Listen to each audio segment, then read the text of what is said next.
These are transformative companies. They wanted a scalable, affordable, quick-to-implement global system of ERP, e-commerce, and CRM. A software system with an eye toward the future.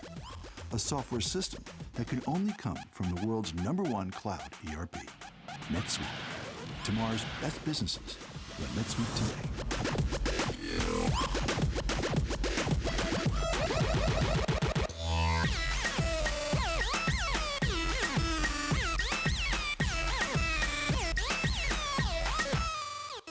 Ladies and gentlemen, please welcome NetSuite's CEO, Zach Nelson.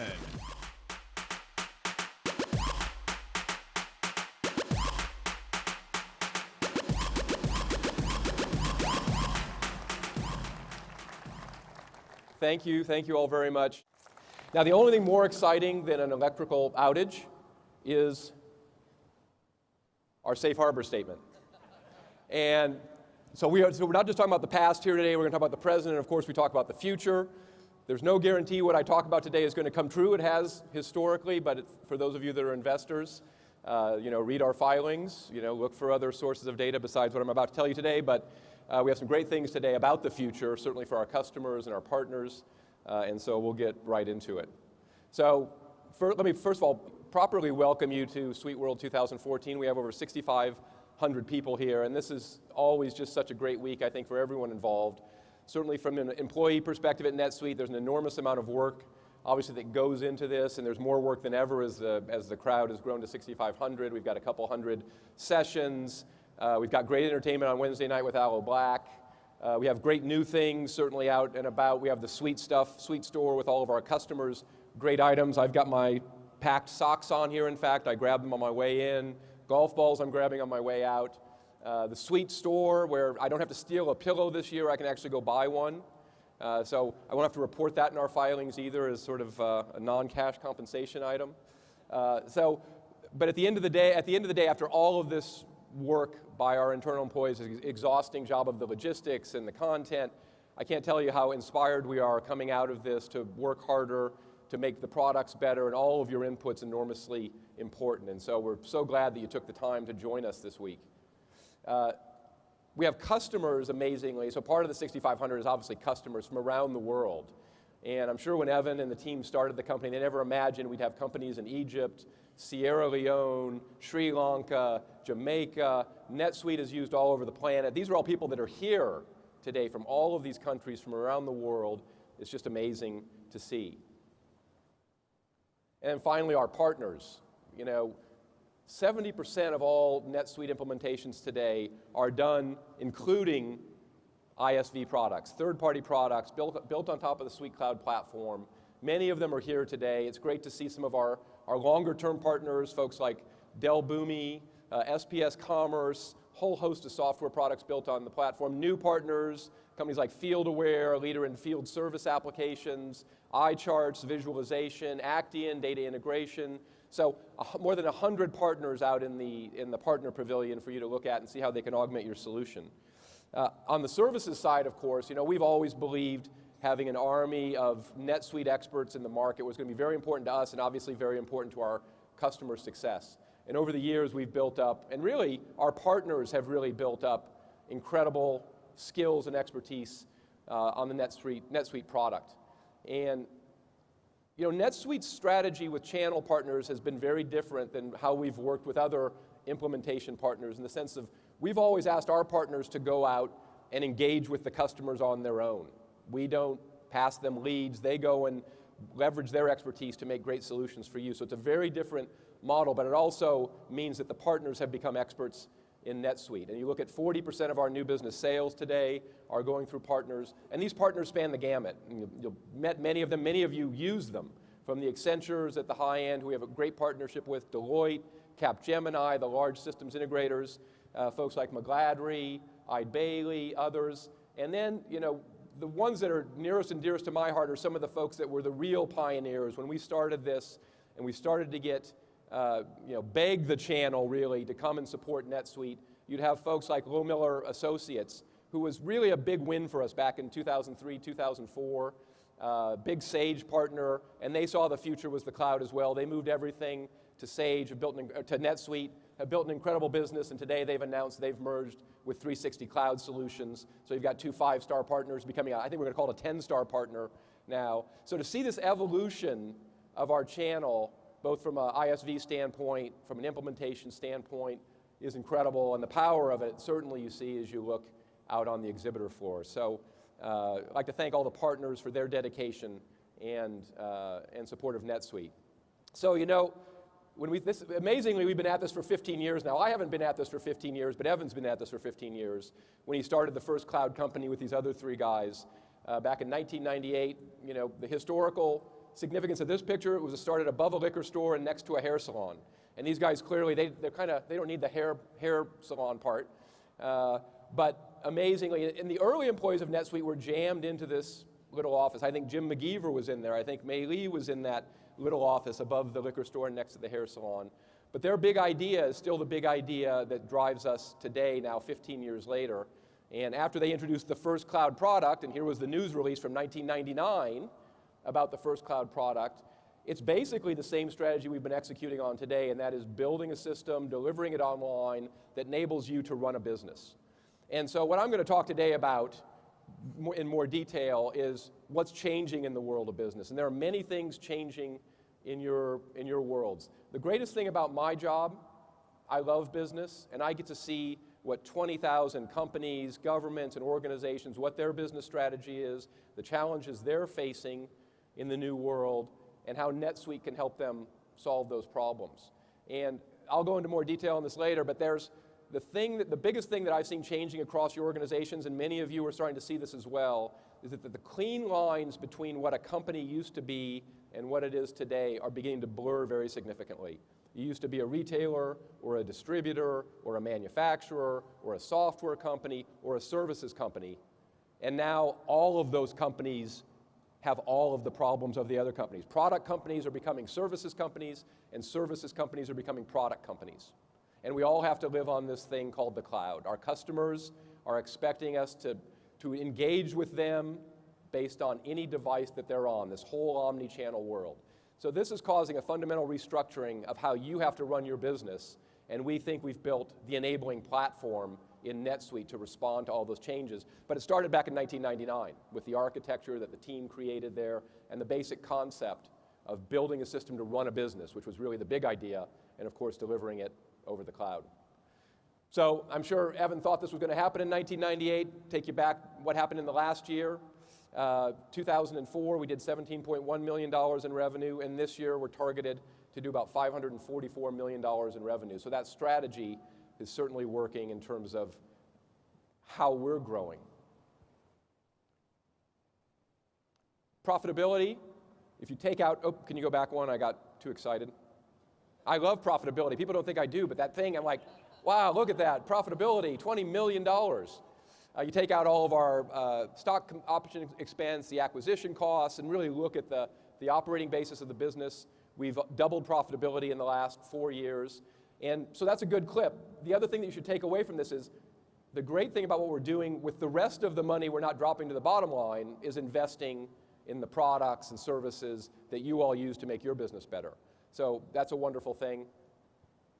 Another way to look at profitability is what's our cash flow look like. So our cash flow, operating cash flow, is much higher, of course, than the $19 million of non-GAAP profitability, $62 million in cash flow. So this is another way to look at profitability. When you look at it in the lens of cash coming in versus cash going out, very high numbers. And last but not least, look at stability. How much cash do we have in the bank? I look at my bank account. This is not my bank account. I'd like it to be my bank account. This is NetSuite's bank account, $452 million in cash in the bank. And so there are lots of companies I met out there today that started on, believe it or not, with NetLedger. We have companies in this audience that come back from the NetLedger days, and you made a bet then on a very young company that didn't have anything that looked like this sort of financial stability. As you make your decisions on what platforms to bet on, it certainly has to do with the technology that underpins that platform, but it also has to do with the financial stability, and certainly we've built that in conjunction with you over the last 15 years. The other thing we've seen in the last 15 years is the changing of the guard from traditional software, which obviously most of you were running before you came to NetSuite, to a new approach like NetSuite, cloud-based ERP business systems. Here's new research from Forrester. This momentum is just continuing. You know, the thing about what we did when we started NetSuite was we chose the hardest application to build first. ERP is the hardest application to build. It's why, frankly, we're basically the only ERP cloud-based company of any scale in the marketplace today. Nobody actually wanted to build this application. Nobody thought this application would move to the cloud. This is the heart of every business. And what we're seeing here in new research published by Forrester is last year, companies with 1,000 employees and greater, about 12% of them thought they'd be moving their core operational ERP systems to the cloud. Only 1 year later, that number has doubled to 24% of those companies are ready to move to the cloud. These are gigantic leaps in these marketplaces, large enterprises moving their mission-critical systems, their ERP systems, their business systems to the cloud. What systems are they moving to? Our friends at Gartner published their most recent studies. This is the financial management system market share study. For the first time, NetSuite moved into the top 10 of financial management systems. Of course, in the top 10, we are by far the fastest growing from a market share perspective, which is really an indication when companies begin to move off of their traditional systems, as Forrester says, they're moving more rapidly, what are they replatforming to? That's where you look at market share growth, and clearly what they're replatforming to is the system that most of you have already chosen, and that's NetSuite, 42% roughly market share growth. So just to be fair, I want to make sure our competitors have their moment in the sun. There are other people in the top 10 besides NetSuite. Microsoft, we compete with them a little bit. Same study, they grew about 5% over the last year. So that, you know, we're only 8 times faster growing than them. These guys give me so much material. This year, this is Kirill Tartanoff. He's the head of, the ostensible head of their product group. And he was quoted amazingly in Diginomica as saying, "No one has done cloud RP. Point me at a single serious organization that runs end-to-end ERP in the cloud." And so I invited him here today to see all of you. He turned me down, and I would extend that sentence, say not only running ERP in the cloud, but how about ERP and CRM and e-commerce? That's how confused these people are about what's going on in the world, and frankly, why they haven't made any progress in bringing their systems designed in the 90s into the modern cloud era. So of course, after he said this, they had to promote somebody very quickly. This is Microsoft's new head of cloud and enterprise. I haven't learned his name yet because that chair changes very quickly. But, you know, oh, phone's ringing. Hold it. Hello? Yeah, 1990s. Oh, hello? 1990s calling? Yes. You want your ERP strategy back? Yeah? Okay. And you want your Ralph Lauren polo shirt back? Okay. Hold on. I think you should call Microsoft. I'll have somebody get you the number. Thank you. So anyway. If somebody knows his name, let me know. And then last but not least, what presentation would be complete without the leader or the former leader in ERP systems? This is Sage. Like, how can I skip Sage? I always forget Sage. Everybody forgets Sage. Sage is sort of dead in the US. They're still alive in the UK. 0.87% to be exact, market share growth. This is their new CEO. I think he was hired a couple of years ago, French guy, Guy Berrier, something like that, CEO of Sage. I was watching CNBC. This is May 4th. This is like a week ago, right? And he said, "We see the cloud as a great opportunity. We love the cloud and its subscription model." Amazingly, I opened up the Times of London on Friday to see that he thinks the clouds are on the ski slopes. The Sage boss exits to the cloud with his skis on. He's retired. I think the quote was basically, "The lifestyle of running a software cloud company is incompatible with my personal goals in life, which are skiing the Alps." So, interesting. It turns out the cloud's not as easy as it looks. And last but not least, what presentation would be complete without SAP, which of course is negative in terms of market share growth, negative 1.45% market share growth. I mean, these guys just give me so much material. They gave me this in 2010. This is Bill McDermott. When he was a co-CEO, now he's the single CEO. They had built this product, Business by Design, which was their NetSuite killer. And the quote was, "When Business by Design is coming at them, being NetSuite, like a 99-mile-an-hour fastball, let's see how tough they are." Well, it turned out we were pretty tough. 2013, Business by Design killed. As we expected it would be. It's much harder to do what NetSuite's doing than any of these guys anticipate. Some of it's about product, some of it's about business model, but that's why you're seeing this shift in market share from these solutions, these struggling companies trying to move to the cloud, to something that was born on the cloud. And the big idea behind NetSuite really has two characteristics. These are the aspects of what we've done that these folks are struggling with matching. One was the idea of bringing the power of large enterprise systems down to small and mid-sized businesses. And we've all been there before. We've all run small and mid-sized businesses. It's harder to run these businesses in many cases than it is to run very large enterprises. And you don't have the resources and the IT and the people to throw at the problem. You have to run your business smarter. So the first architectural design was to do that.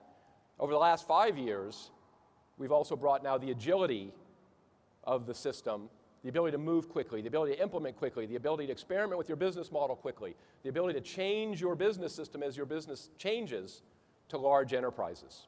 And we're going to have both of these types of companies up here today, small and medium-sized companies, incredibly large companies. You've never seen this in the world of ERP before, this span of customers. You've never seen this span of industries that you're going to see today, from manufacturing companies and services companies and commerce companies running on a common platform. So to call this ERP is really not the right name. I think we need a lot of new names for what NetSuite's doing, and we need new names for what your companies are doing. Because as I said, you're no longer just a retailer or a manufacturer or a services company, you're all of those things. And so these are fundamentally transforming, our systems and your businesses are fundamentally transforming what's possible. And today, in those customers, we have 20,000 companies, organizations, and subsidiaries across this vast array of industries, across this vast array of scale, across the globe, Sierra Leone, Jamaica, California, Texas, creating new business models on NetSuite. And so, of course, you'd expect, as the world's evolved, the next generation companies, the companies that were really born in the cloud, would be on a system like NetSuite, and of course they are. You see the Jawbones of the world, the Umas of the world, the Airbnbs of the world, the Nests of the world, a lot of the folks you saw in the early video, the Hortonworks of the world. Of course these people are built on NetSuite.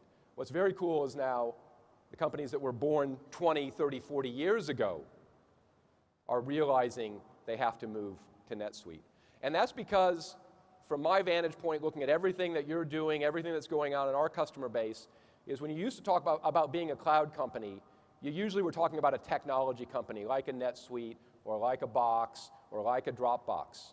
But what's fundamentally changing is every company is becoming a cloud company. Every company has to figure out, all of your companies have to figure out how you use this ubiquitous network to reach customers and partners and vendors in different ways. And that's led to, a big challenge for us. How do we support all of these people in all of these industries, manufacturing, retail, advertising, but also for you, how do you experiment with new business models that are changing your world? So when I do my keynotes, I try to focus on one subject, and of course, that covers about 10% of our customer base. And then the other 90% said, well, what's for me? Well, we have so much product and partnership to announce this week that I'm not even going to cover half of it. I'm not going to cover the 2,000 person Japanese company that's rolling out OneWorld and HR for us. I'm not going to cover that. Jim McGeever's going to cover that. So I'm not going to announce it today, Jim. You announce that. I'm not going to cover the most important advance in pure accounting systems since the advent of double entry in, where was it, in Italy in the 13th century. Evan's going to cover that. Enormous amounts of product. My presentation is still going to cover a lot, and we're going to have something for everyone. And the first something for everyone that I want to talk about is what the system looks like. And so there might be some of you in the room. This was the first iteration of NetSuite. Evan looks at it fondly here. Anybody remember using this product? Is there anyone else besides? Look at this. Look at it. Yeah, awesome. First iteration. And people talk about consumer UIs on business applications. We were the first cloud company. It was the first cloud application. This is the first business application user interface on the internet. And here it is. Looks pretty cool. That was 1999.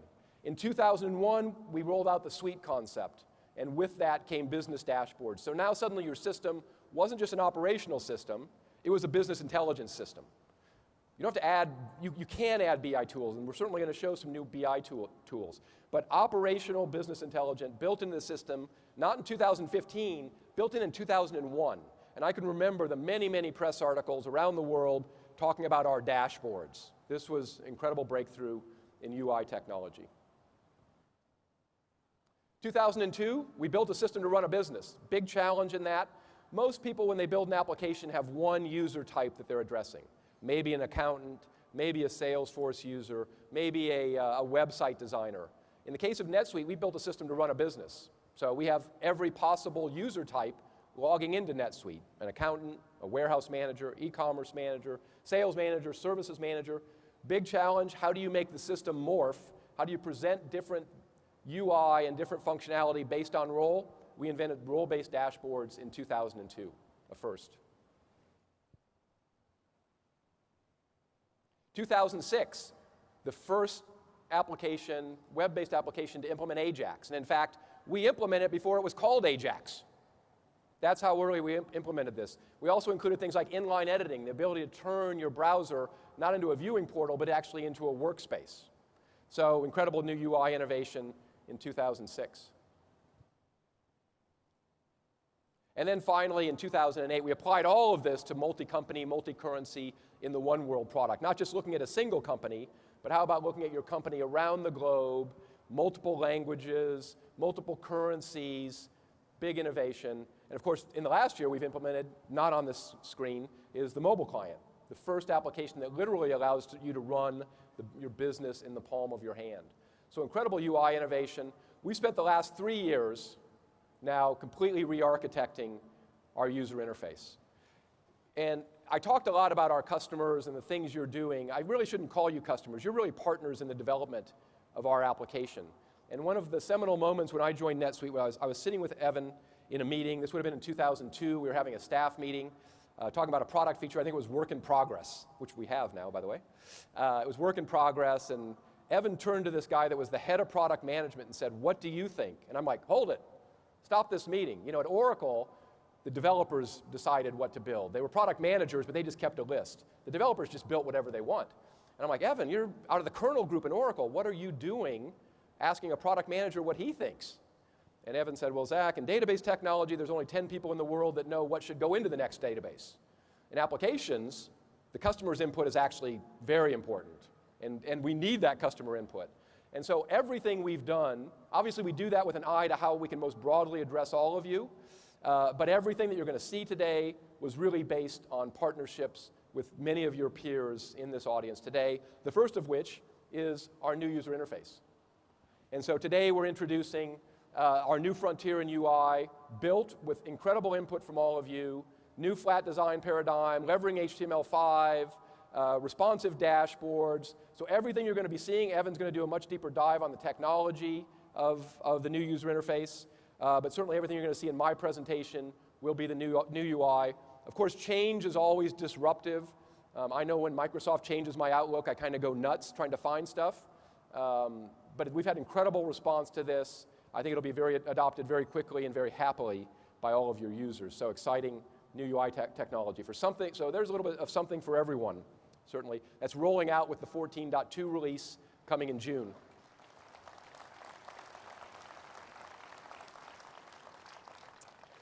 But I think the bigger idea that we have to share today is this idea that your company is no longer a distinct silo in terms of what it is.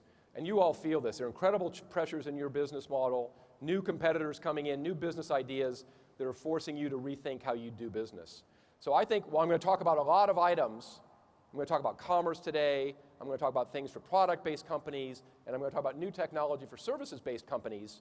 Actually, all of this new technology will, at some point in the life of your company, and I think it's going to be sooner rather than later, apply to all of you. So technology we're introducing for retail is going to apply to a software company, and on and on and on. So everything we're talking about today is really for everyone. You just may not know it yet. Because all of these businesses are merging. So there are 3 ideas. I'm going to go through lots of product, have lots of great customers up here, but 3 ideas I want to leave you with today, so I'll start with them. And the first thing is the idea of omni-channel. Last year, or 2 years ago, we announced the new Suite Commerce Edition, which was really about solving the problem of omni-channel commerce. And most people think that's a retail problem, right? How do I recognize somebody at point of sale? How do I recognize someone when they come to my website? How do I recognize someone when they're on their mobile phone? And on and on and on. But it's not just a retail problem. You all have an omni-channel problem. All of your customers, be they B2C or B2B or be they machines that you're interacting with, are going to be coming at you through different user interfaces, through different channels, through different touch points. So all of this work that we've done with Suite Commerce to decouple our front-end display, how you interact with your customers, or how your customers want to be interacted with is really the right way to say it, and the coupling in the back end with all of the information about those customers applies to all of you. And so that's idea number one. You'll get some of that today with some of the new announcements we'll make today. The second idea is this idea that there are no clear lines between what your company is and what some other company is. And so the simplest way to say it certainly is product companies are becoming services companies, and services companies are becoming product companies. And this has incredible repercussions for how you manage your business, certainly. It has incredible repercussions for ultimately how you account for all of this data. That's a big challenge, right? Product companies used to be very simple. You sold something, you recognized it. Now many products ship with software, and you have to have separate elements, recognize the hardware this way, the software this way. There's all sorts of arcana associated with this problem that we're helping you deal with. But it's a much larger challenge for you from a business model standpoint, is how do you transform your services into products? And in many cases, if you're product companies, you want to transform those products into services. And when you hear people talk about the Internet of Things, that's really what they're talking about, is selling a jet engine with built-in service attached to it, right? Or whatever you're selling. So this is an incredible transformation. This is the next disruption happening in the world, and this is the battle that you're going to have to fight and win. So what does this all mean? You've got this world where anybody can come in and touch you from any touch point. You've got this incredible complexity in your business. You really don't know what's going to happen next. You don't know who's going to be your competitor. If you're a retailer, your competitor might become your manufacturer, right?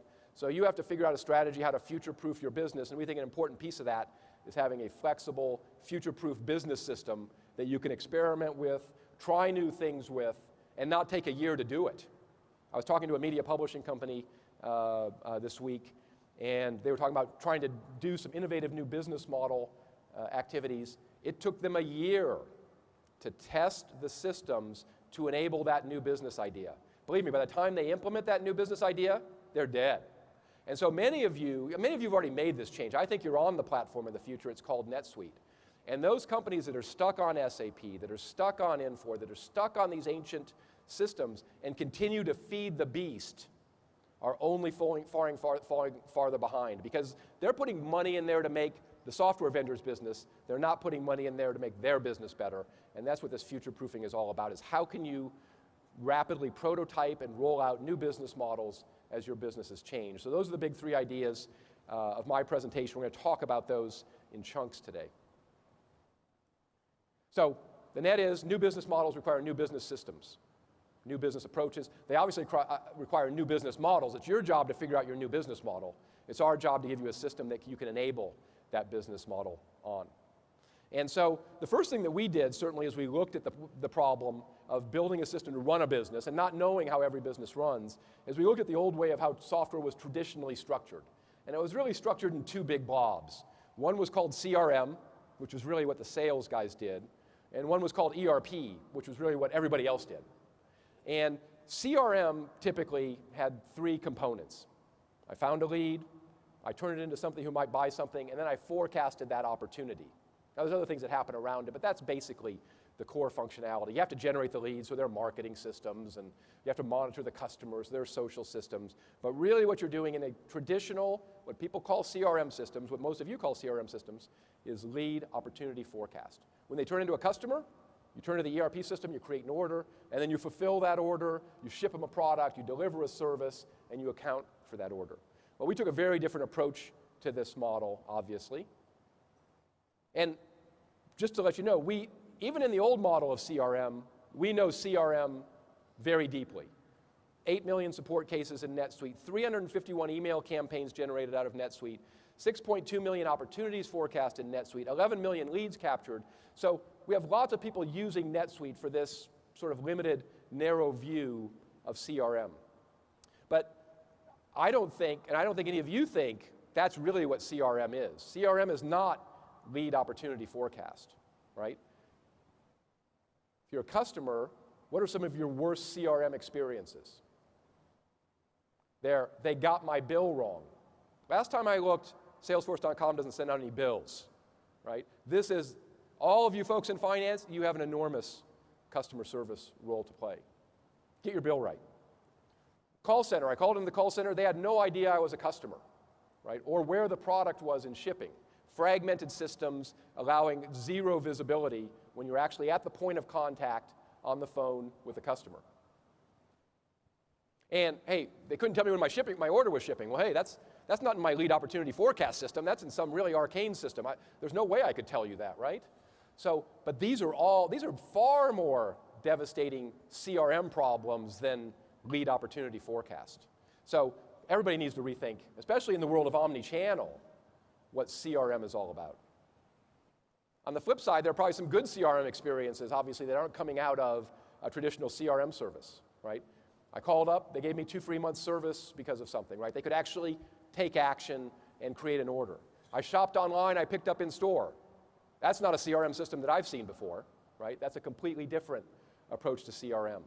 So we obviously began rethinking this problem very early by including traditional CRM seamlessly with the data that actually supported the use cases I'm talking about, where you actually engaged with the customer, you actually need to know what they bought, you actually need to know if it got there, you actually needed to know if the service was delivered. So the original body of NetSuite envisioned a much broader view of CRM than, frankly, is still the view of CRM today.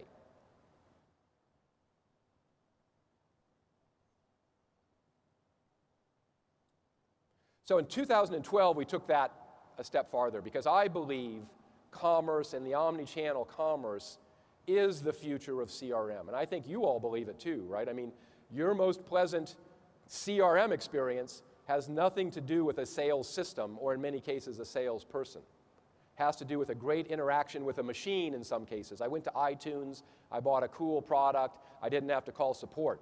That's an incredible CRM experience. I went into the Apple retail store, they knew who I was, they sent me my simple things like they sent me my receipt. They didn't print it out and hand it, and I didn't have to tell them my email address.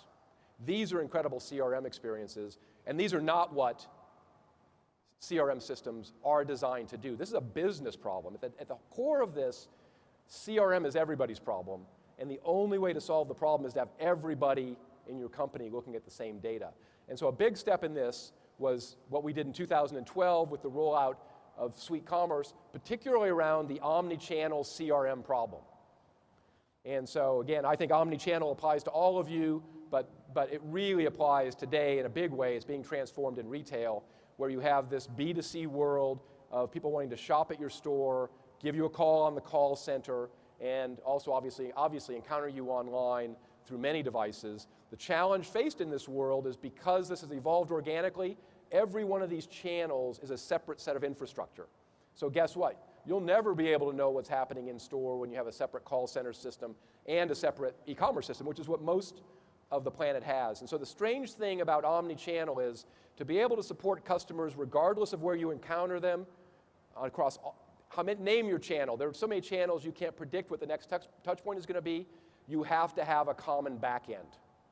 And that's exactly what we introduced with SuiteCommerce, was this ability to support any front end with a system that had all your business data on the back end.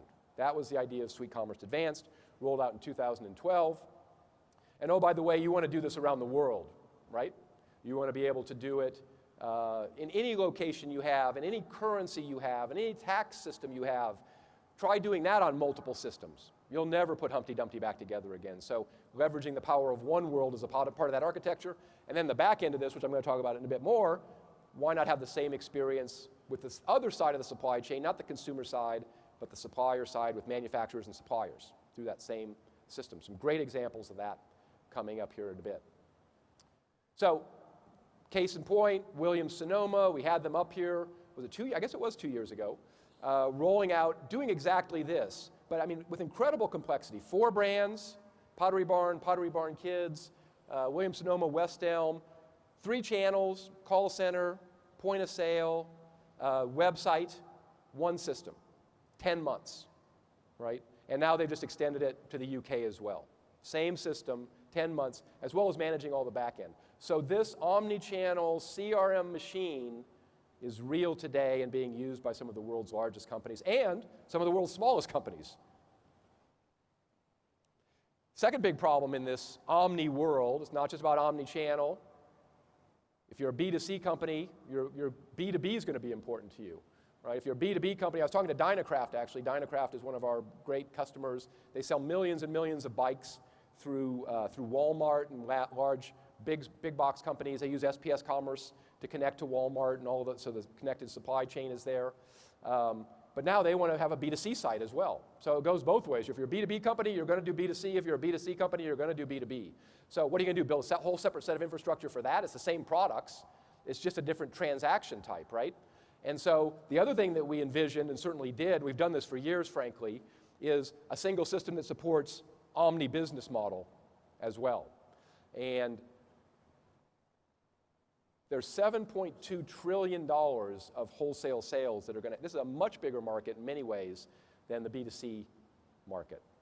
And so we've always had, today we're introducing a new B2B commerce center built on the new Suite Commerce Advanced technology and really extending where we've been in B2B commerce. So many of you, I think we have about 3,500 customers today using our existing customer center. Now this is probably UI from, I don't know when, 2002 maybe, but it's highly functional. It allows you to interact with your customers, for them to pay their bills, but that's what it is functional. Today we're announcing the next generation of this, something that's far beyond functional, and far more Amazon-like in terms of being able to interact with your, to be able to give a skin to your B2B business out of the box. This skin, all built in modern technology, built on Suite Commerce Advanced, is completely customizable. So you can change it, you can make it look like anything you want, and of course the beauty of this is it supports natively out of the box, not just credit card transactions, which of course you do in a B2C world, but invoices and credit memos and all the complexity of running a B2B business. It recognizes your customer, it recognizes that customer. This customer ordered 1,000 last time versus 1 last time. Maybe we should do something different. Maybe our CRM approach to our B2B customer who orders 1,000 things should be very different than our CRM approach to somebody that orders 1 thing. And so now suddenly you have a single system where you can manage those CRM and obviously all the operational aspects of running B2B commerce. So great new technology available today. Variety of companies already beginning to implement it. Cleaner Supply, the world's largest supplier of cleaning goods out of New Jersey, implementing the B2B Commerce Center as we speak. Insperity, big software company, HR software company, a big partner of ours, using the new B2B Center to sell their packaged and SaaS products through their commerce website. So incredible stuff. And again, you look at these the cool thing about that, product company and effectively service company, commerce is important. B2B commerce is important. And last but not least, VHA, master distributor for Sprint. And we're lucky today to have John Martinez, the Director of Information Systems from VHA, to take us through his journey to the land of B2B. So John, come on up.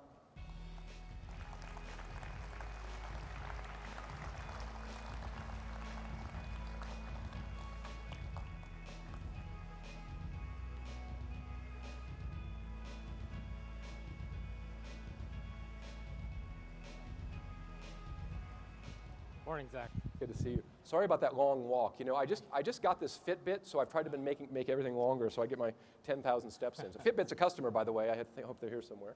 But anyway, let's not talk about Fitbit. Let's talk about VHA. Why don't you tell us a little bit about the company? Hello, everyone. Can you hear me? Yes. All right.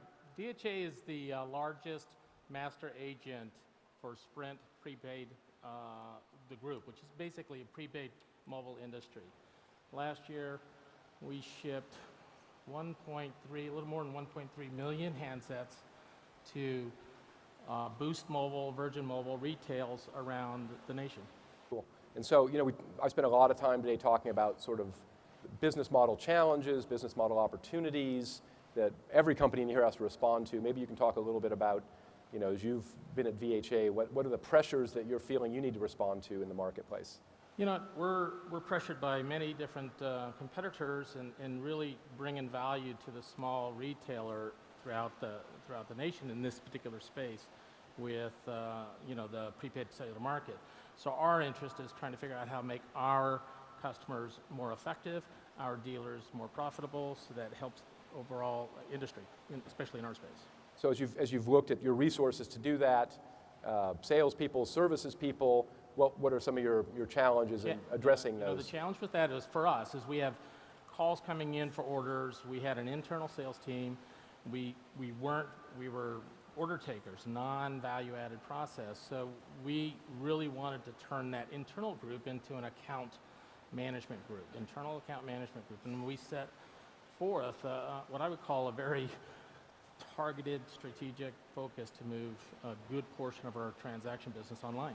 So you wanted to turn your humans out of order. I hear the web's actually pretty good at order taking, so you wanted to change that and turn your humans into actual people that added value to the accounts. So you must have had so using NetSuite obviously for the call center and the ERP before. Using it for all of the shipping and all of the call center. All the management of the items and CRM pieces, traditional CRM pieces. And so you must have been doing something online. What was your online? Well, we had what I would say a disconnected web portal that gave us some functionality for orders, but we were getting about 5 to 7% of our business through that activity. 5 to 7%. And so you took a look at that, the management team. What was sort of your target? What did you want to move that to free up your resources? Well, we started with one objective: move 50% of our activity over to the web in, I'm going to say 90 days. That's our goal. That's your goal. So 5% to 50%, 90 days. How'd that work out for you? We missed it by 2 weeks. 2 weeks, but you did the 50%. We hit the 50%. So you implemented the new B2B center. Here is your site. What we did was we really sat back and identified what was preventing our customers from going to our website. We looked at, they wanted to be able to use the credit memos. They wanted to be able to change their shipping terms. They wanted to be able to look at what credit memos are available in the invoices, pay invoices, see what's going on. So we took a strong leap, a very fast leap. I think we did it in 3 to 4 months. We brought up the site and we kicked off at the beginning of, or just about the middle of December. And by the early April, we had 50% of all our activity. That's fantastic. And that really allowed us to move our internal account teams to a more proactive, outgoing call activity for our customers. Fantastic. Incredible story. It's so great to be a part of it. Congratulations. Thank you very much, Zach. Great. Thanks for telling everybody. Appreciate it. So there you go. I mean, that's a, very different view of CRM than most of the world, right? We wanted to figure out how to process orders more efficiently. We wanted to figure out how they could change their orders, how they could apply credit memos. This is not lead opportunity prospect. This is really complex CRM. And when I was speaking to John earlier, he said, this is simple stuff we were trying to achieve. This is really hard stuff they tried to achieve. People spend hundreds of thousands of dollars building customer portals to do exactly what he did in 3 months with probably very limited resources, and it was successful. 5% of sales to 50% of sales. This is ridiculous. But this is the way a business system should work.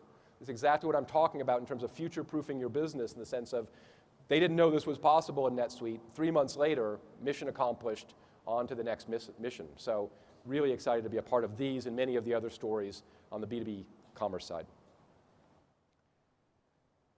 So the other thing about omni-channel is you can't predict what the next channel is going to be, right? There's B2B to C. There's so many different channels emerging. Machines are becoming channels. So it's really an X to X world. How are you, being one of the X's, of course, how are you going to connect to all sorts of new suppliers, new manufacturers, new business models?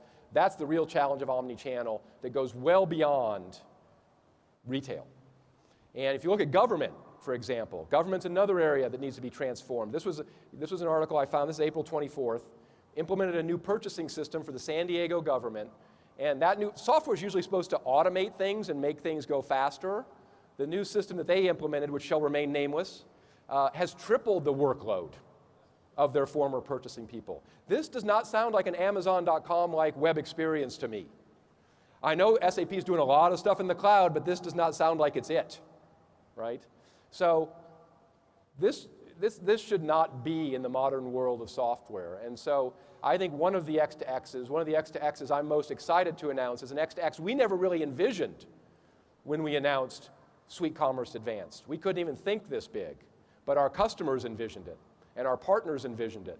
And so today we're here to announce an incredible G2G deployment of NetSuite, government to government, changing the way government does business internally. And it's not some little state like California. It's the biggest state in the lower 48 doing this. Today, the state of Texas is joining us to talk about how they've transformed all of their procurement efforts using Suite Commerce Advanced in their own strategy. So really, really excited to announce Vijay George, the CTO of the Comptroller's Office of the fine state of Texas, to come on up and join me.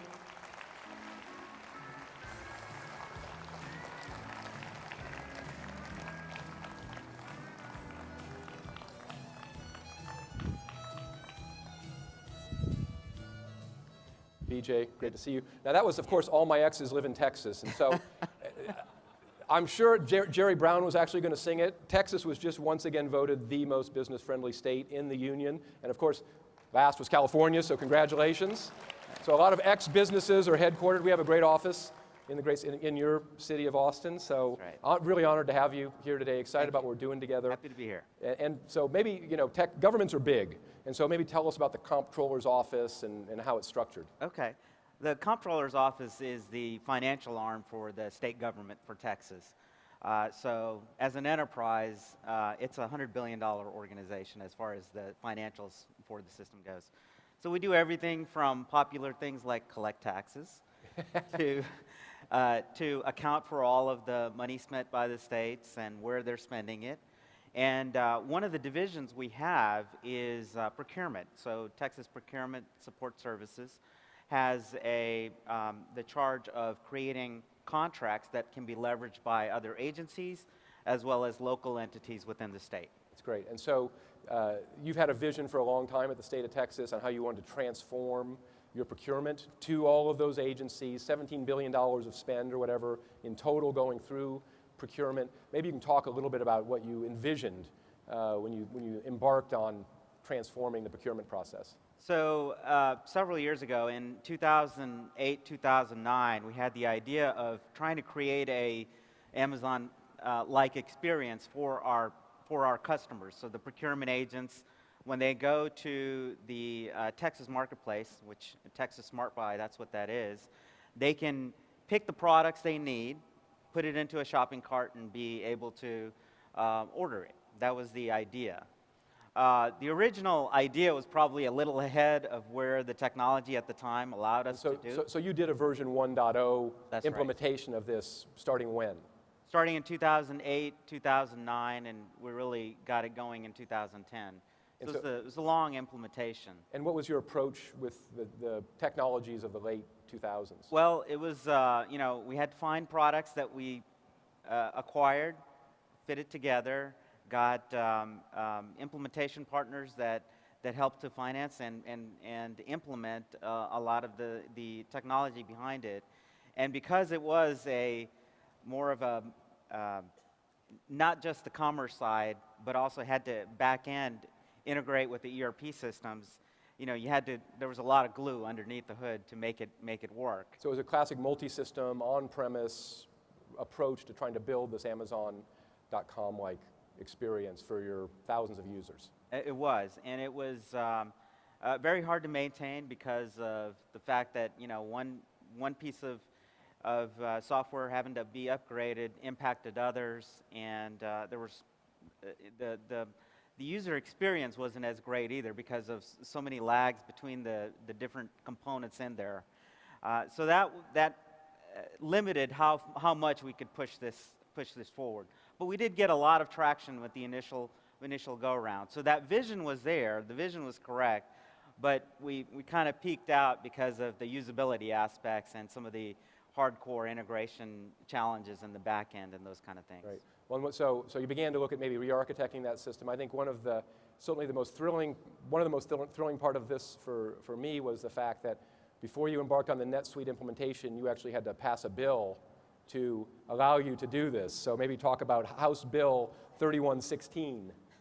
3116 was a bill that we had to pass in order to allow the comptroller's office to have the flexibility to collect the funds from the e-commerce site, the Texas Smart Buy system, and be able to use that to upgrade and integrate all of the ERP as well as the e-commerce systems in order to make this happen. So this is very cool. So you're rethinking your business model in several ways. One, first of all, is changing how your agencies buy through this very easy to use, consumer-friendly, Amazon-like portal. But secondly, get paid for doing it to reduce effectively in the transaction stream. So really reinventing how you think about servicing those agencies. That's right. It's very hard to get any bill passed that would raise taxes or raise fees that were not already being covered. So what we did was we found a way to use the fees that were already being covered through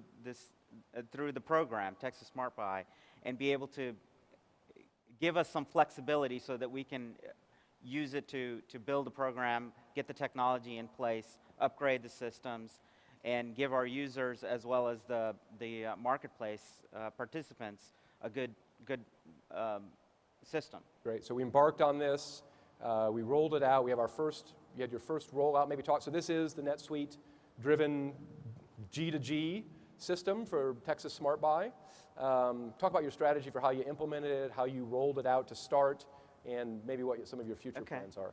Well, as you can imagine, Texas, one of the big things that we have is we have a lot of roads. In fact, we have more roads than any other state in all 50 states, right?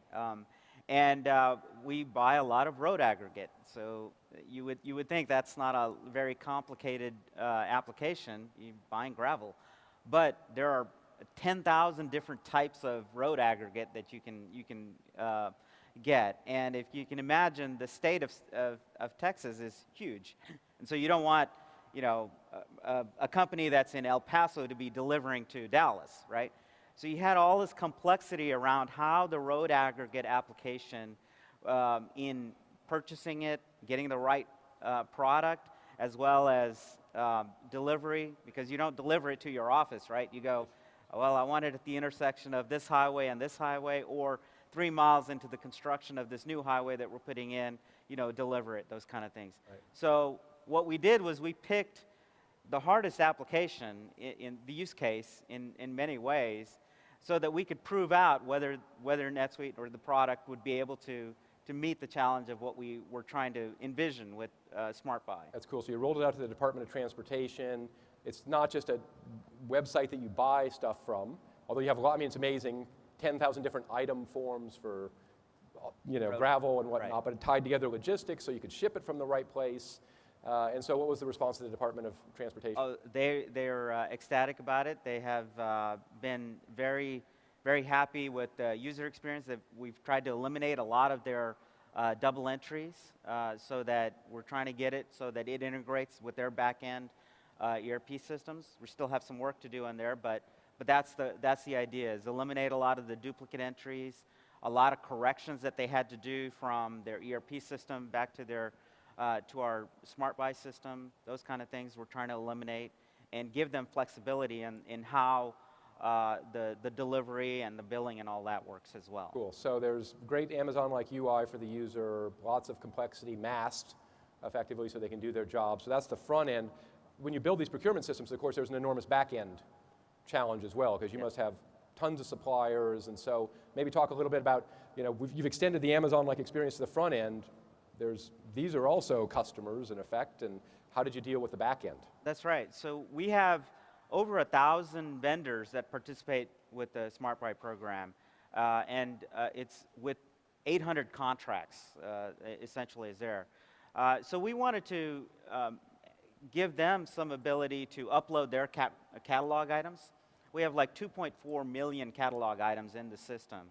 So we didn't want to be in the business of continuously updating their catalog items. So for some of the larger ones, we're targeting having them have the capability to manage their own catalogs.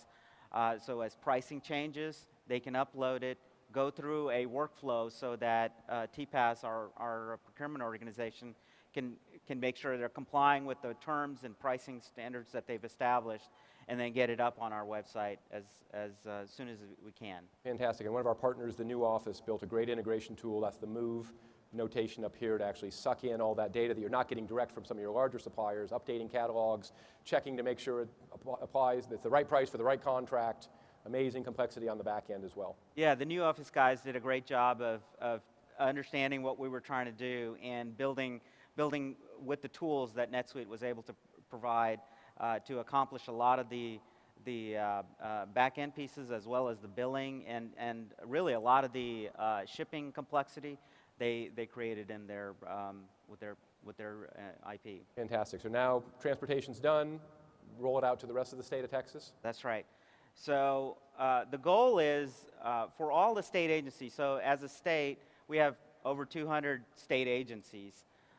Each of them will have the ability to use it. And what's in this system is everything from pencils to cars, vehicles to road aggregate and food. You know, so it's a wide variety of things that are in there. We have a couple million items. Yeah, at the end of the day, 2.4 million items. And then, and part of that is we want to make it available to the state agencies, but our local partners, so local governments, ISDs, fire departments, you know, cities, counties, those kind of entities that would be able to take advantage of the pricing that the state of Texas is able to negotiate. So they're our customers as well. So we have 3,500 some odd local entities that take advantage of the pricing that comes through the SmartPay. It's amazing. It's been amazing to be a part of it.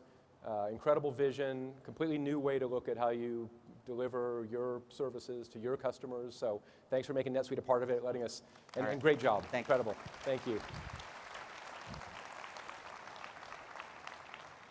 So there you go. There's an interesting CRM system that doesn't look anything like Lead Opportunity Forecast.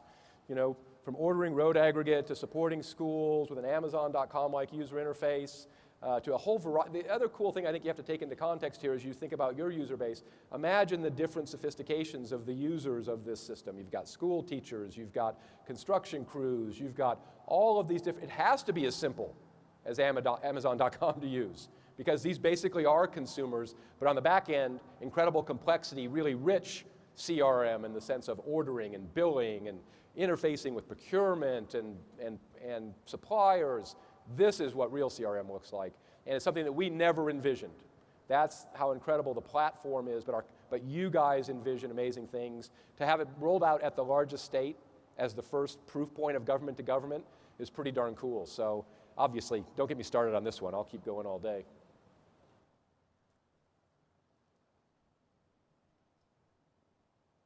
So we talked a little bit. We mentioned partner, the New Office was down in Austin, really worked in collaboration. Capgemini was an early lead on this and helped us in the deal. So partners obviously are a very big part of what we did with them and what we're doing with all of you. The thing I really wanted to talk about, again, as you think about the transformation of your business, and this applies to the partner businesses as well as those of you that are customers, this world of omni-channel, identifying your customers, servicing them regardless, if you're a government, a business, a consumer, across any device that they're on, requires a new way to think about how you implement business systems. And most business systems historically have been implemented by an ERP guy, and then some crazy web designer does the front end. That world's going away. If the web designer doesn't understand business process, you're never going to solve a problem like this. So we've got a whole new cadre of partners. We announced many of them when we announced Suite Commerce that are this next generation of business and design savvy in a single body. People like Fluid, SysIQ, whole bunch of folks in this area. Really excited to bring up on stage Dilip Kashu, who can talk a little bit about FMG, another large provider, great business vision in terms of this particular aspect of the change of business systems. So Dilip, come on up.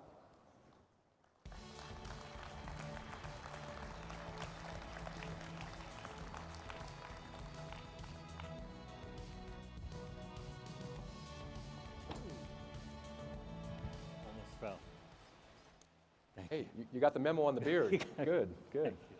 Excellent. Two good-looking men. What can I say? I should be in consulting maybe. So, well, welcome. Thanks for joining us. You came all the way from England on your way to Hong Kong, so really appreciate you making the time. Loved when I heard about what your company is doing, your strategy, and love being a part of it. So maybe you can talk a little bit about FMG and give us the story of your company. So I run an agency called FMG and another one called Pod One. We do two things: omni-channel content and commerce. And in that, we do creative design, content creation, content transformation, and content production, and of course, B2B and B2C commerce. Great. And so this is a really young, new company. Tell us a little bit about the founding of it. So it's about 2 years old. We've had extraordinary growth because I think the formula has worked. We've focused on new channels, which have disrupted the market. We've grown to over 400 people. We're in 3 continents. And we've signed about 125 brands that are to die for. So that's amazing. Amazing. So 2.5 years, 400 employees, 125 of the world's greatest brands. Your new strategy must be onto something. Maybe you can talk a little bit about the trends you saw in the marketplace that you wanted to address that you don't feel are being addressed in the world today. So when we started 2 years back, we saw over 2,000 agencies that help brands with the old channels. This was publishing, broadcast, radio, point of sale, and we felt that there were 3 new channels that were disrupting the world, and that was social, mobile, and e-commerce. And we took an early punt on those channels, but it was not just that, it was also to connect the dots between the new channels and the old channels and bring a unified experience, and that worked. So point 1, myriad channels. I even see gaming up here, which I hadn't really thought of as a channel. I mean, all of these channels, so you're really taking this We've taken all of these together, and the key thing in this slide that's displayed up there is that when companies put a presence in a channel, they amplify engagement through commerce, and when they do that, they create a silo. So you might make your mobile channel m-commerce enabled, and then you would have a silo in the mobile channel and another one in, let's say, the call center. And it is very difficult to put these silos to work together. So if you talk to a brand, and if I go to a website, I buy something and then I call the call center and they don't know that I've already bought a product and I am a customer, I think I would be pretty annoyed. Yep. So we advocate that you should have a single book of record, and that's why we turned to NetSuite. Right. So and other big trends, second big trend that you saw? The second big trend that we see is the emergence of what we call the elastic enterprise. This is manufacturers who want to sell to not just wholesalers and retailers, but also to consumers. So there's no such thing as B2B and B2C. The duality of these two worlds is being eroded, and it's being replaced by what we call B2B2C. And we believe that, again, a unified enterprise on a single system can do that. Right. And finally, final trend that you're building the final thing around? is, this slide is perhaps the most important and the reason why we signed recently with NetSuite. Extra enterprise applications like CRM, procurement systems, and e-commerce are colliding with intra-enterprise applications like ERP, finance, HR, shop floor control, materials. They're coming together in one world, and this, to us, is the single biggest move. We've built 85 systems in the last 2 years on just commerce, and each of these systems, we've had to integrate them to a OMS, and remember that when you do that, every integration is a point of failure. And if you don't want to take that risk in a big enterprise, and so we're very attracted to NetSuite. Obviously, I'm doing a plug here, but for you. Well, thank you. But I'm glad we invited you today. Thank you. And I'm glad to be here. Glad to be here. It's a wonderful system because it's one single book of record, and it can do both intra and extra enterprise applications. Great. Well, it's been great to be a part of your strategy. Amazing growth. You know, you have this vision for an omni-channel stack.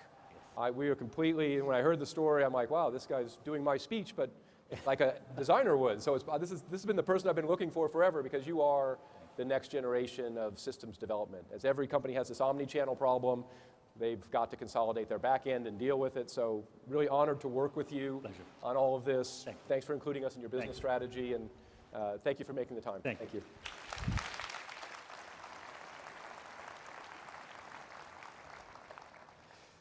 So there you go, that's commerce. I mean, you've seen all sorts of different views now of hopefully changed your mind a little bit about what CRM actually is and what CRM has to be in the future. You saw lots of different companies up here too who have taken the government to government examples, things that we could never imagine. These are the kind of things that you're going to have to ideate in your own business and use the platform to make that happen. Last year, moving from sort of transforming the front-end experience, we talked a lot about manufacturing. And I've read articles recently about how products aren't important anymore. The whole world's a service world. Nobody really cares about products anymore. And then I look around myself and I look at my clothes and I'm like, man, I'm wearing a lot of products to this thing. I'm sitting on a lot of products. I'm buying a lot of products. It's sort of a madness that somehow products don't matter anymore. Products are central. In fact, again, if you're a services company, I remember at Oracle, the big thing our services team wanted to do was to turn their services into products. They wanted to get off the one-off service train. So products are super important and very complex to manage. And so last year, we really took it to the next level by transforming manufacturing with a whole host of new products, different hairballs in manufacturing than in the multi-channel world, but the same hairballs, even more complex hairballs, building stuff, shipping stuff, acquiring stuff. No way to solve this problem in a modern world, in a modern efficiency world. Certainly, what it's taken to build products has changed. I'm not saying that's not the case, right? Outsourced manufacturing, super important. But manufacturing, nonetheless, is still a very important and very complex process that we really addressed in a big way in 2013 in the system, introducing NetSuite for manufacturers. And we have a whole host of new features, by the way, you'll see in different breakout sessions on the manufacturing product. But really, the idea here was to extend, in the same way we're extending an Amazon.com-like front end to B2C, is how do you make it as easy as possible to, as a manufacturer, to deliver your goods, or as a receiver of those goods, to integrate with your manufacturers and suppliers. That was really the big idea. So in addition to core manufacturing functionality, it was really part of this bigger picture of omni-channel on both ends. Omni-channel from a user, buyer standpoint, omni-channel from a supplier, manufacturer standpoint. And incredible progress with our customers. Manufacturing has been a great vertical for us. The manufacturing awards that just came out, look at innovation in the manufacturing world. NetSuite had 2 great customers on there, Liberty and CMP, both doing very innovative things with NetSuite. So small manufacturers, certainly, again, remember our idea, small companies need this technology, large companies need this technology. A couple small and mid-sized businesses leveraging NetSuite in the cloud to innovate in manufacturing. Really excited beyond that today to have the other end of the spectrum. Clicking. They're really building this up for you, Roddy. Well, let me introduce, there we go. Really happy to introduce the world's largest manufacturer of carpets, Shaw Carpets, Roddy McCaig, CIO, joining us today to talk about their NetSuite rollout. So, Roddy.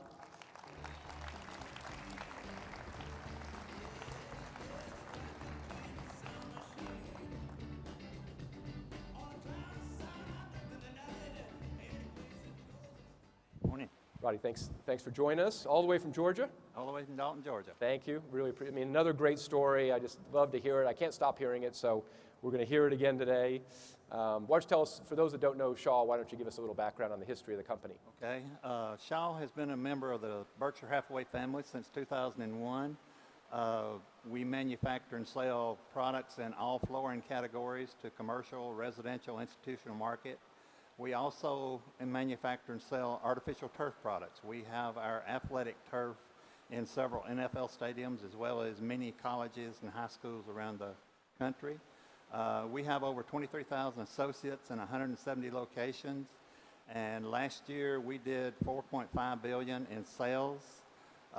We've got a set of systems that we have highly customized over the years to support this business to help it work in a very efficient and cost-effective manner. Yeah. So, but as you've talked a lot about business model changes and pressures, you know, as the big guy on the block, what are sort of the competitive pressures that you're facing, and what are the things you're doing to respond to that? Well, it's always trying to do things quicker, cheaper, support the business, get the service out faster. So as our industry changed, we're having to change with it. One of the big changes that we went through, in December of 2011, the company announced we were going to build a manufacturing plant in Nantong, China. And we had never done manufacturing outside of the U.S. We knew we were going to have a new set of solutions for this operation because our systems are good, but they only support English and U.S. currency. This new facility covers 210,000 square feet, and it has the ability to manufacture 5 million square yards of cradle-to-cradle carpet tile each year. And it is focused on manufacturing and selling products commercially in the Asia-Pacific region. So current systems, couldn't pick them up, put them in China. So you went through an evaluation process, I assume, a big, classic evaluation. So maybe talk about the evaluation. We did. First thing we did, we looked at all the big ERP names, and we assembled a team of 50 experts from around the company, from all departments, and challenged them to review all the options and come up with a solution that not only would satisfy our China plant, but that would also handle anywhere we went internationally. The company has a mission to grow our business internationally. So I didn't want a separate solution that I'd have to put in each country we went to. I really did not want to deploy software, hardware, and resources everywhere we went. So we had hoped we could get a cloud-based solution, but we weren't terribly comfortable with that at the beginning. Well, at the beginning, NetSuite wasn't even on the list, right? No, it wasn't. As a matter of fact, as long as I'm on the list at the end, that's all I really care about. So we gave the team a list of all the big players, and we all know who they are that you typically think of. And 2 years before this announcement, we had bought a small company in Melbourne, Australia.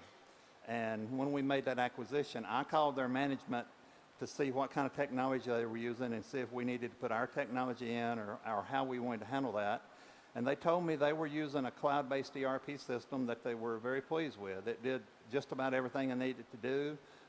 Service was good, the uptime was good, response time was good. So they really wanted to stay where they were if we would allow them to do so. And we decided to do that. So when the China plant come up, I called them back again and I said, how's that system working for you? And they said, we love it, it's doing great. So we went back to our China project team and asked them to add NetSuite, who was that software, to the list. Fantastic. And so how long was the evaluation? And clearly we know who won, but... Well, I hope. Unless you're going to tell me something I don't know here. No, we started in January of 2012, put the team to work, and they went through 3 or 4 months of a lot of research, a lot of debates, a lot of discussion, a lot of demos, and at the end of that time, they come back and said, from a business functionality support, we think we need to go with NetSuite. And so after several conversations with NetSuite's management, we also decided that of all the ERP players, that NetSuite was probably the one company who would truly partner with us to make this system what we need it to be in the future to support our international expansion. Fantastic. So chosen, thanks. How long did it take you to get things up and running? We signed the contract with NetSuite in June of 2012, and we started deploying, going live with the various modules as this business cranked up in December of 2012. The plan actually come online in July of last year, and every step of the way, we were ready. We were waiting on the business to be ready, and so we were fully up and running by July. Fantastic. And the deployments spread beyond the original? Yeah, we now have 11 different subsidiaries on NetSuite. The picture you see here, we're running everything in Asia and Australia off the system, and we also have several users in the U.S. From our accounting management view that are on the system. Fantastic. Well, so incredible to have a company like Shaw go through this, take the chance with NetSuite. Any sort of lessons learned that you'd share with that experience? Well, the lessons learned, we went in with some being hesitant and some concerns. I was worried about a hosted system initially because we host our own systems corporately. I was worried about the response time and the uptime and all that. I was worried about the enhancements because Shaw customizes everything we do. We cannot use a package as it is, and I knew we would end up customizing NetSuite, which we have, but a couple of good things. NetSuite allows us to do that in a way that we do not lose or have to reapply those enhancements when we go to a new version. And the first couple, I was a little nervous when we went to new versions with NetSuite, but we haven't had any major problems with our enhancements whatsoever. We were able, one of the big reasons that the team wanted to go with NetSuite, they thought it was a lot simpler to configure and implement than the other options, which can be very, very complex. And we found all that to be true. We're where we are. I guess the big question is, if we had it to do over again, would we? And I can tell you, if we were starting today, knowing what we know for the last year's efforts, we'd not even question we wouldn't go with NetSuite. Thanks very much. You do my speech better than I do, so I really, and it's true, that's fantastic. Thank you very much. Great to have you, Roddy. Thanks for joining us. No, it is amazing to hear, I stand up here and say, you can customize the daylights out of this thing, and we upgrade it, and magically all your customizations are there. And when you're coming from the systems world that Roddy was coming from, where you customize it and you never want to touch it again for fear it's going to blow up, you find that kind of hard to believe. But really, one of the big pieces of magic of NetSuite is the flexibility and the customization migration. We talk about future-proofing your systems. That customization layer is a huge piece of that. So really excited to have Shaw up here. So today, we're talking about transforming another industry as a discrete thing, but then again, you should think about how this applies to your own organization. And today, we're introducing a new version of NetSuite to transform the services industry. And again, in services, CRM definitely doesn't look like lead opportunity forecast, right? If you run services organizations, CRM looks like getting the bid right, managing the statement of work, hitting project milestones, change management, billing the customer properly, managing your utilization, all of these things. This is what CRM looks like in a services world. So it's about and we happen to be the leader in this aspect of CRM. We call it SRP, Services Resource Planning. Our intention has always been to automate the services process in the same way that the manufacturing process has been automated, to deliver service organizations the tools to really automate their business. And by far, our own NetSuite advanced projects combined with our open air product, incredible usage around the world, 200,000 services users, 1 million project managed, over, I think that's $10 billion of projects billed through the system. So we have incredible depth of knowledge. We have lots of customers, many of you, using this. And while I'm going to talk about NetSuite SRP and what we're doing on NetSuite for all of the open air users out there, I know you've seen incredible advances in the open air product, which is our standalone PSA product. We've really we've increased the number of developers on that product markedly. You've seen that in the functionality and the new user interface. And so that's certainly going to continue. We've used all of our learnings with open air as an integrated product into NetSuite to really change the game for all of the native functionality that we've put inside of NetSuite. And that's what I'm really here to announce today. Today we're announcing the next generation of NetSuite SRP, core NetSuite designed to run from lead to cash, from lead to bill, a services organization. So tons of features. Again, we learned enormously from open air, clearly a very widely used professional services automation tool. All of this functionality built natively into the NetSuite product, from project accounting, deep project management, deep resource management, time and expense management, all of the features you need as a consultant to run your part of the business, and then on the back office side of that, actually account for it properly. So clearly there are industries we're targeting in pure services organizations for this functionality. Professional services company, healthcare, law firms, computer and IT services, media, publishing, people that build time, really, is the way to think about what a lot of this functionality does. But I will add again, not to be a broken record, this is the first system that you can actually manage a product and services-based company in. And I really think this is the future of almost every one of your organizations. Selling products and services Typically, that's been in 2 different systems. For the first time, you can do it, manage it, and not just manage it, but delivering incredible customer experience, incredible efficiency in your business with a single platform called NetSuite. So really excited to bring up a couple folks to show you this functionality, both the combination of product-based management, service-based management on a single platform for all your users. Joining us today are Ed Marshall, the SVP and GM of our services vertical, and Ryan Morrissey to give you a tour of the new SRP product.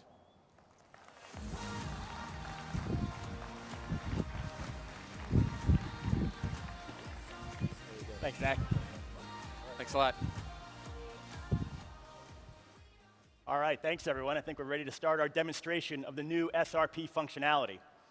To do so today, we're going to do a little role playing, and we're going to pretend we're a hypothetical company called Shield Tech Services. So the role of Shield Tech Services is to be a provider of services, software, and hardware of information security. So not just services, it's a business with multiple lines, products as well. My role as Mark Collins, the Director of Professional Services, is to make sure we deliver our projects on time, we keep our customers happy, but I also have a lot of financial targets I need to hit as well. And this is where NetSuite is extremely important to me so that I can hit my goals both operationally and financially. So the first thing I do on Monday morning is log into my NetSuite dashboard.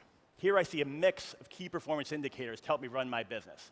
I have operational metrics, and I have financial metrics. I also have some alerts of activities I might need to perform, approving timesheets and approving expense reports, so important. I have quick links. I can navigate to parts of the application that I need as a services director to run my business. I also have a list of my active projects, and a few of my projects are highlighted. I have one on top for a customer, Ultima Technology, extremely important customer. They're in the middle of their first global deployment, a new office in France, and they've hired us to do their strategy. I'm going to drill into this project and see why it's on hold. With one click, I can go through to our new project dashboard. Here I have one space where I can do everything I need to do on my project. Once again, my key performance indicators on top. I can do quick things like add a task, do my resource management if I want to. I even have project profitability, so full project accounting available here as well. But I know my project is behind. I'm going to look at my Gantt chart. I'm going to drill into my phase called strategize and find out what's going on. Here I see on the left in the light orange is my baseline. In the blue are my tasks that I'm working on. Clearly, my project is late. My end date is now in June. My client won't be happy. I need to do something to solve this project. I also see the critical path in red. All these tasks are affecting my end date. To help bring this project in sooner, I'm going to go use our resource management. I'm going to find a hotshot resource that I can put on this project and help bring in that end date. So I'm going to navigate to our resource allocation chart. If you run a billable service organization, putting the right person on the right project at the right time is the key to success. Here I see a list of all of my resources. I can see if they're being utilized or not and the projects they're working on. So I know I need to staff someone to this Ultima project, international consulting for the next 2 weeks. But I want to find the right resource. I'm not just going to staff anyone to this. So the system's going to help me find the right resource. Embedded with each resource in the system is a list of skills. So I know I need a senior security consultant. This is an important project. The project's in France. I'm going to look for a resource who's local. That makes it easier on the customer, easier on the consultant. And they need to be an expert in EU safe harbor technology. I search for the right resource, and the system returns me a list of all the available resources. Andre de Lombard looks like a great fit. I'm going to go ahead, create the resource allocation, let Andre know he needs to work on this project so we can start getting that project back in. But when I do that, the system alerts me in red here that Andre is over-allocated for one of these weeks. So I need to do something. He can't work on both projects at once. I look at the projects. I know that the project we're doing for Baxter is far less important than the one for Ultima Technology. I want to make sure I free him up to work on Ultima Technology. So using our new resource management functionality, drag and drop, I'm going to move the work we're doing for Baxter out into the future. I'm going to push that out into June, freeing up Andre to do the work he needs to do on the project for Ultima Technology in the next 2 weeks. So by enabling me to manage projects and manage my resources more efficiently, this is a great tool for the management of a professional services organization. But it's also a great tool for consultants who need to track time, track expenses, and manage tasks. So let's hear from Andre and how he's interacting with the system. Bonjour tout le monde. I'm Andre, and I'm from France. I'm a senior security expert, and I know EU safe harbor policy. This week, I was notified of a new project, and after working with the customer, I completed my task, and I need to enter my data into NetSuite. Now, entering data through the web browser is easy, but today, I'm on the road, so I'm going to use my company iPhone and the NetSuite iPhone app to track my time and expense. So as I log into the application on my iPhone, I can see that the dashboard is geared for me as a consultant. In the top right, I even have a notification of a timer that's been running, which I can click on and review. I can also see other timers that I've run throughout the week for other days that I've worked on projects. Let's go ahead and stop and save my timer and use it for time entry. Timers help me keep time accurate, and it makes it a lot easier for me to enter information. First thing I'll do is select my project from a list of available projects, limited to only the ones that I've been staffed to. Again, making it easy for me to choose. In this case, international consulting. I'll choose my risk understanding task, and I'll make sure that my notes are entered correctly before I save the timesheet. Next, what I want to do is log some of the billable expenses I had while I was traveling on site to the customer. So I'm going to go ahead and create an expense report and add my expenses to it. I can easily do that on the new iPhone app. If I pull open my menu on the left-hand side, I can access my expenses, and using the green plus icon, I'll add a new receipt. Again, I'll choose my project for international consulting, and I want to make sure that my dinner expense is tracked correctly for finance, so I'll choose dinner from the list of categories. I'm going to enter in the price of my receipt, remembering to put it in for the same currency in which I incurred this expense. In this case, it was euros. I'll also scroll down a little further and make sure that this is marked as billable. That ensures my customer gets invoiced for this charge later. It's also corporate policy at Shield Tech that I attach images for my receipts, and I can do that easily from my iPhone camera. I'm going to go ahead and choose a photo that I took of my receipt from the bistro earlier.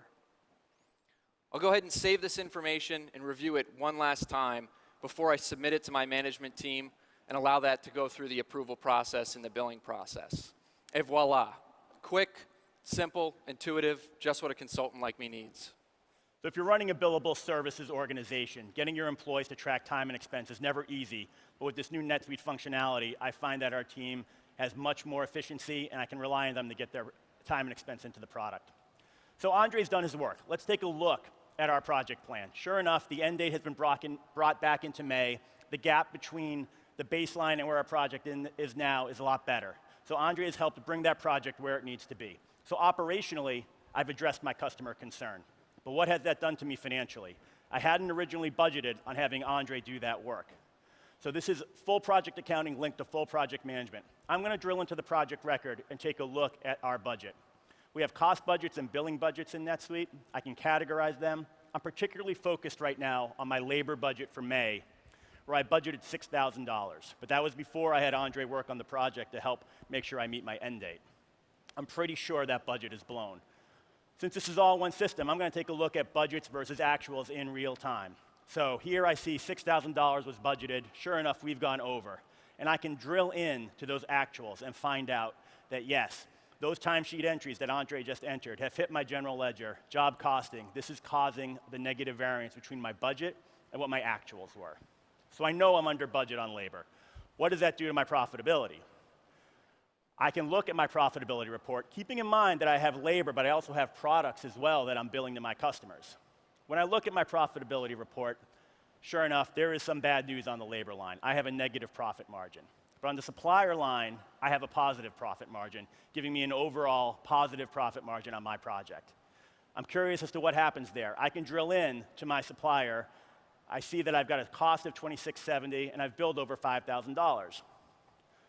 So I did procure a Dell switch for my customer, but I billed it out at a higher markup. When I drill down to the invoice, I can see, yes, indeed, I did bill over $5,000 for that Dell switch on an invoice that shows services and products on the same invoice. So once again, multiple lines of revenue, all on the same product. The project's in good shape, both operationally and from a budget perspective. Feeling good about my business right now. Let me take a look at my utilization going forward for the next few months. As a global services director, managing billable utilization is the key to making sure I hit my profitability targets. with this new NetSuite resource management functionality, I can see who's fully utilized, who has gaps, what they're working on. So I know that I need to get some more work for some of my billable resources to push their utilization up towards 100%. One of the great things about this system is I can also look backwards. So I'm concerned about my income statement for the year to date. So I can run an income statement report and I can see the different lines of business that I have. I have hardware, I have professional services, I have support.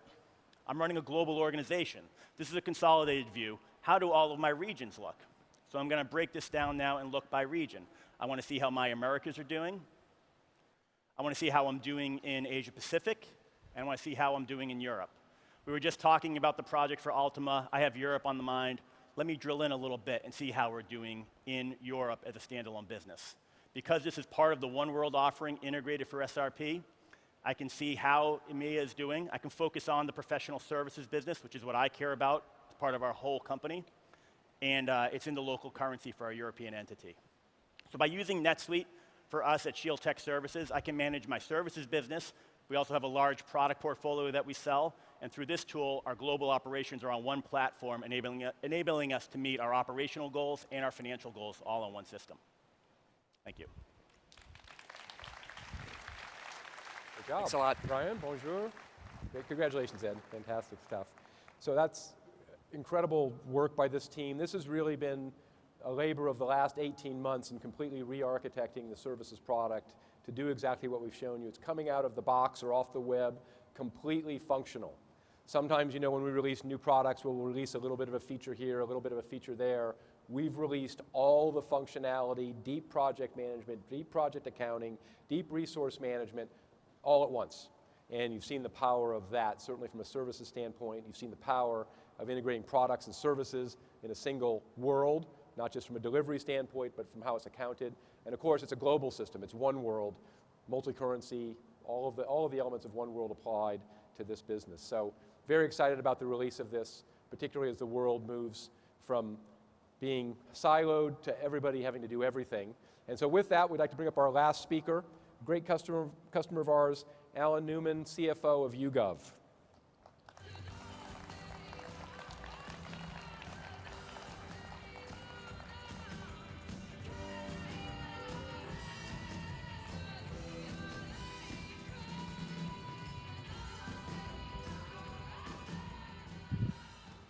Hi, Alan. Thanks for joining us. Now, you're not part of our new government vertical, even though your name is YouGov. Maybe you can tell us a little bit about YouGov. Sure.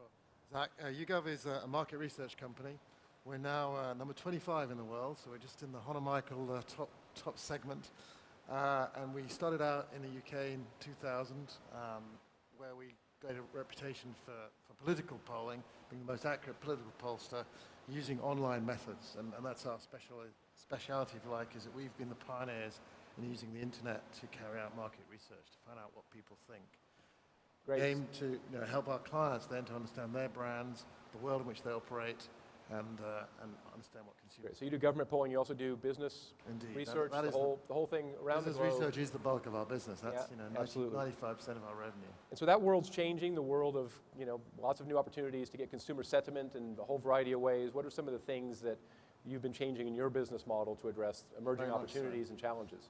I mean, increasingly, because we have a panel of something like 3 million respondents around the world in 30 countries, we can collect lots of data and data regularly from them about what they think of brands and issues. And what it enables us to do is to develop products like our Brand Index product, which is the tracker of people's perceptions of several hundred brands around the world. And every day we produce information which our clients can access through a portal and find out what people think of their brands. And that's a big growth area for us. We also have fast turnaround YouGov Omnibus service, which enables people to carry out research and get information back, responses back within 24 or 48 hours.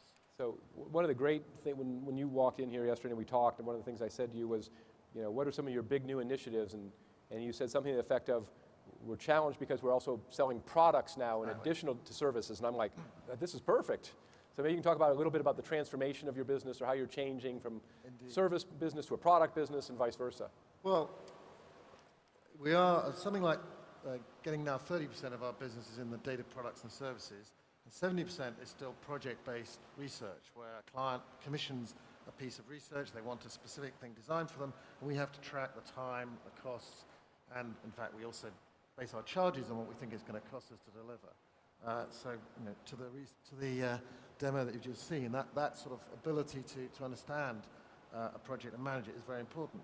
On the other hand, we have a lot of clients where we're basically giving them a one-time sale of a subscription, or they're coming more at a retail level with high volume.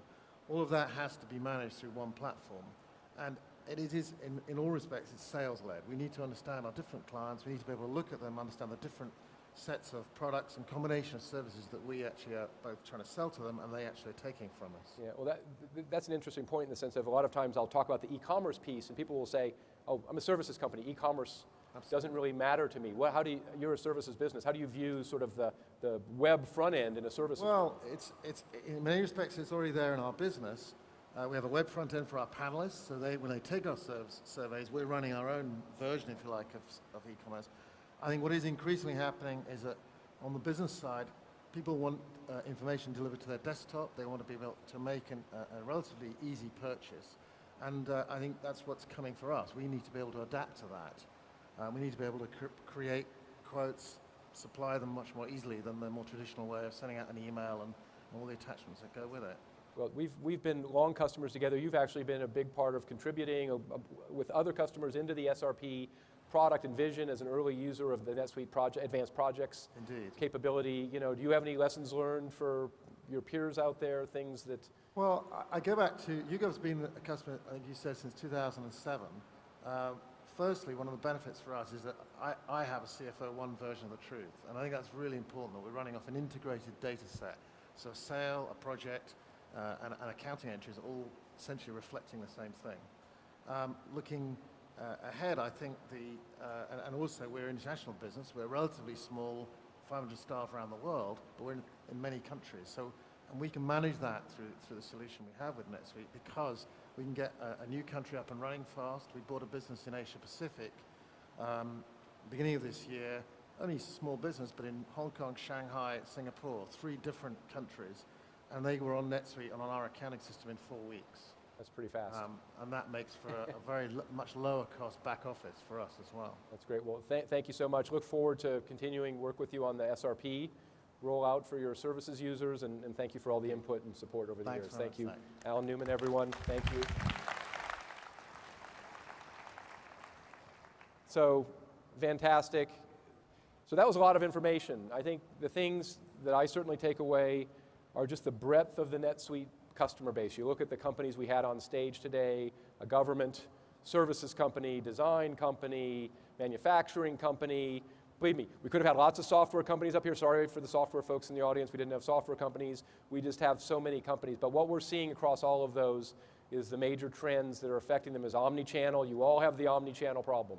You're all going to have to figure out how to build a CRM system, if you will, but a rich CRM system that identify customers wherever they are. So you need a headless machine like NetSuite. You need a flexible system to embrace new business models, products companies becoming services companies, and vice versa. And finally, you need a platform that's future-proofed, where you can extend the solution, try new things, so that you can move faster than your competitors.